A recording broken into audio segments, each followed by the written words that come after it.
tiene que formar parte del sueldo. Se estima la propina, se debe estimar y, eh, y meter en el recibo de sueldo. Lo que pasa es que lo más habitual, que es gastronomía, está prohibida. Porque si no estaría prohibida, tendría que después formar parte del recibo de sueldo cuando te lo liquidan y estimártela. Es toda una historia. Por eso es que es mencionada la propina. Porque en realidad, de existir legalmente, forma parte del sueldo blanco y sobre eso se deben hacer aportes, contribuciones y demás. ¿Tá? Bueno, el paquete de Los empleados de compensaciones. casino ganan mucha parte ¿Cómo? del sueldo. Los empleados de casino tienen gran parte del sueldo en Ah, propina. y porque ahí está centralizada. En el casino la propina se centraliza y se redistribuye a nivel general, a nivel global, en toda la provincia. Pero bueno, las estaciones de servicio no, y se estima cuál fue el componente de propina que recibió el empleado directamente y se mete en el recibo de sueldo y se saca como un adelanto. Pero forma parte del recibo. En cambio en gastronomía no, porque supuestamente está prohibida, entonces queda por afuera del sueldo. Entonces, desde este lugar, el salario implica varias cosas que tienen que ver con lo que surgió en la actividad, ¿no? En primer lugar es la retribución al tiempo que vos le dedicás para la persona. Como me decía a mí, yo entre otras cosas que hice, tuve algún negocio gastronómico y uno de los chicos, me acuerdo, estaba estudiando diseño gráfico, Laureano, me decía, cuando nosotros veníamos con cosas raras de armar esquemas de motivación y demás, me decía que no molestemos, que él cambiaba plata por plata, cambiaba tiempo por plata, punto. Es una de las cosas por las cuales es el sueldo. Es un medio para satisfacer necesidades y obviamente genera compromisos. Y para las organizaciones básicamente es dos cosas a la vez, un costo y una inversión. Ahora, hay que tener claro que en el balance, ustedes van a ser contadores, el salario está en la estructura de costo. No figuran las inversiones. O sea, más salario es menos rentabilidad para la empresa. Hay que tener claro esto por el tema de regulaciones también, porque la empresa, ceteris paribus, va a preferir sueldos más bajos, siempre. Después está esto que decimos nosotros, que empleados satisfechos generan mayor rentabilidad, mayor productividad y mejoran la cadena de valor. Pero en principio es un costo también. Entonces el compuesto salarial va a estar generado por temas que maneja la empresa y temas que no. Cosas internas y externas, ¿no?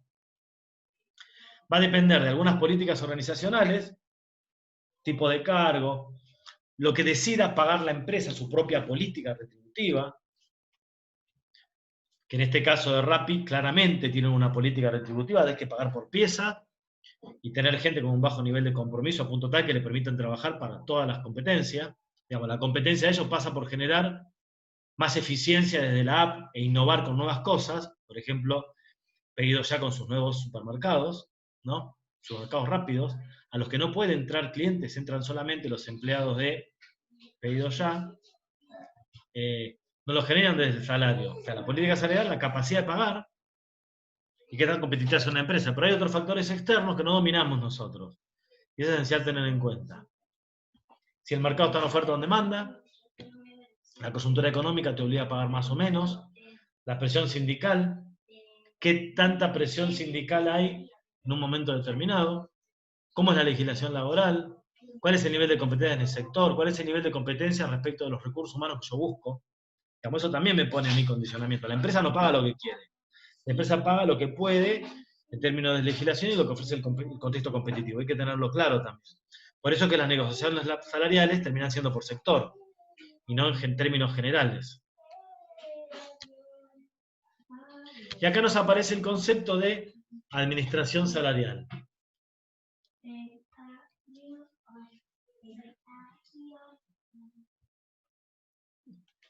¿Qué es la administración salarial? La administración salarial es un conjunto de normas y procedimientos que establece una determinada organización que le permitan o que intentan lograr construir y mantener estructuras de remuneraciones equitativas y justas. Equidad y justicia. ¿Cuál creen ustedes que es la diferencia entre equidad y justicia? A ver, alguien que se anime.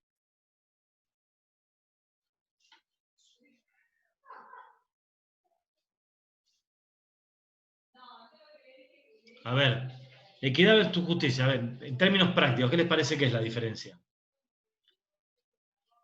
¿Cuándo creen que un sueldo es equitativo y cuándo creen que es justo? Equitativo se refiere a que sean para igual tareas iguales y justo que sea algo razonable, ¿o no? Y viene por ahí, más o menos.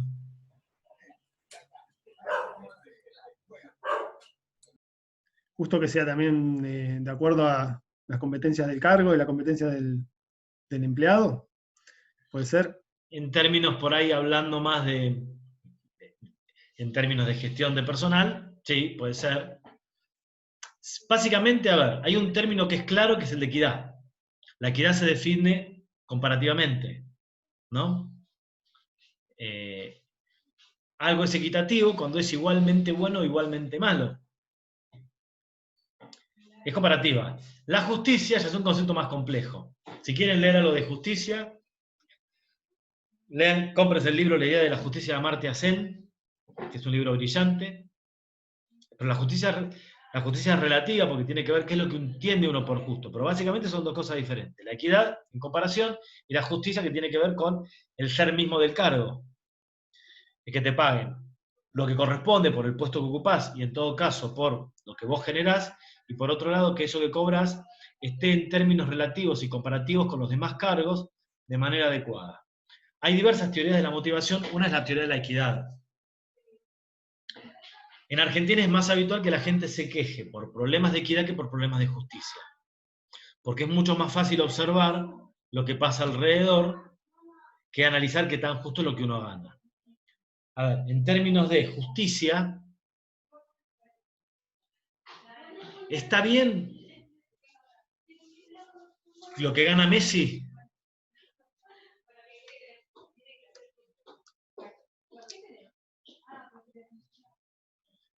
No lo va a ver el video, quédense tranquilo. Depende eso. Porque para Messi va a estar bien. En términos de justicia, ¿es justo o no? No, está mal. Sobrevalorado. Se acumula la riqueza en un... Ni hablar, Maradona 1000 veces mejor. A ver, Profe, si se es complejo compara con el porque resto de los jugadores es justo. ahí está. O sea, si vos me ves lo que pagan lo que cobran los otros, equidad interna, en la misma estructura y sector que es el fútbol, comparado con lo que cobran los demás, es equitativo. Socialmente no. En términos del negocio, seguramente es equitativo porque es muy probable que genere mucho más dinero que lo que le pagan. Ahora, en términos de justicia global, no. El médico está pidiendo que le paguen 5 lucas más. ¿Está? Pero claramente son dos cosas distintas. Equitativo en términos de equidad interna o externa. A ver, equidad interna va a tener que ver con ese puesto en relación con los demás puestos de la organización. O sea, la equidad interna se define desde el cargo, el análisis y la descripción del puesto, como decía Mauricio, las competencias requeridas por el puesto. Algo va a ser equitativo y justo de manera interna cuando tenga que ver con el puesto y de manera externa cuando tenga que ver con el mercado. Entonces, cuando hablamos de equidad, vamos a decir, equidad interna es que las personas en una organización ganen razonablemente lo correcto en términos relativos con otros puestos de mayor y de menor jerarquía. ¿Está? Uno de los problemas que aparece desde la equidad interna tiene que ver, por ejemplo, con la regulación sindical y con aquellas empresas que tienen diversos convenios colectivos metidos en la organización. ¿Por qué? Porque hay convenios colectivos con estructuras, vamos a llamar, remunerativas de mayor nivel o de diferente estructura, que lo vamos a ver la semana que viene. Si vos tenés adentro de tu empresa empleado de comercio y camioneros, y es un problema porque el sindicato de camioneros tiene retribuciones muy altas, entonces vos por ahí tenés una persona que maneja el clerk en el depósito, que termina ganando lo mismo que un jefe de ventas que maneja un equipo de 100 personas. Eso es inequitativo. Y tiene que ver con la introducción. O lo que pasa con los que están por fuera o por dentro del convenio. El que está por fuera del convenio se negocia el sueldo solo, el que está por fuera se lo negocia solo, el que está por dentro se lo negocia a partir de la paritaria. Y como hay determinados convenios colectivos de trabajo que son muy buenos, el que queda fuera del convenio no logra las actualizaciones que logran los demás. Entonces, en definitiva, equidad interna es buscar una manera que garantice que el que tiene mayores responsabilidades, mayores competencias requeridas y demás, gane más. Y el que menos, gane menos. A veces es fácil de pensarlo, a veces no tanto. Y más aún si le metemos la antigüedad. Y la equidad externa va a tener que ver con detectar qué tan equitativo fundamentalmente es algo respecto de lo que paga el mercado. Hay determinados puestos que en el mercado tienen determinados sueldos por cuestiones de movimiento del mercado, coyunturas y demás, que hace que aparte de vos pensar que el puesto sea equitativo desde lo que paga tu empresa, tenga que ser equitativo viendo lo que ganan esos puestos en otras organizaciones. Y es un tema porque por ahí vos tenés una persona de sistemas que si le pagás lo que paga el mercado, te rompe tu estructura de remuneraciones. Porque un analista funcional contable le pagás 30, pero el que es analista funcional sistema, el mercado le está pagando 60, o 70 o 80. Si vos a esa persona le pagás lo que paga el mercado, va a ser alguien que es par de otra profesión, pero con el mismo cargo, que gana la mitad que él. Entonces, la equidad externa te destruye la equidad interna. Esto es lo que se llaman puntos rojos en el esquema de remuneración. Pero yo tengo que ver ambas cosas, porque si no genero equidad, si genero equidad interna, voy a tener conflictos. Y si no genero equidad externa, voy a tener gente que se quiere ir, no voy a poder retener. Pero sí, miro la equidad externa, por ahí rompo la estructura de remuneraciones, ¿no? Y otros objetivos más que tienen, estos serían, los dos objetivos centrales de la administración salarial son estos: equidad y justicia, interna, externa. Y otros más, obviamente, remunerar acorde al cargo, atraer, retener, dar flexibilidad en torno a una carrera. A ver, qué tan flexible es el esquema de remuneraciones para que la gente pueda facilitar una carrera y generar resultados. Lograr aceptación del sistema. Digamos, el sistema de remuneración es fijo, variable, tiene que ser aceptado por la gente que trabaja, y esto tiene que ver mucho con pautas culturales a veces. Yo me acuerdo que en el restaurante quería generar un esquema de remuneración variable a partir de resultados, y nadie quería. A ver, ¿cuál era nuestra problemática? Yo tenía con mi socio un restaurante muy grande, así de cocina de autor,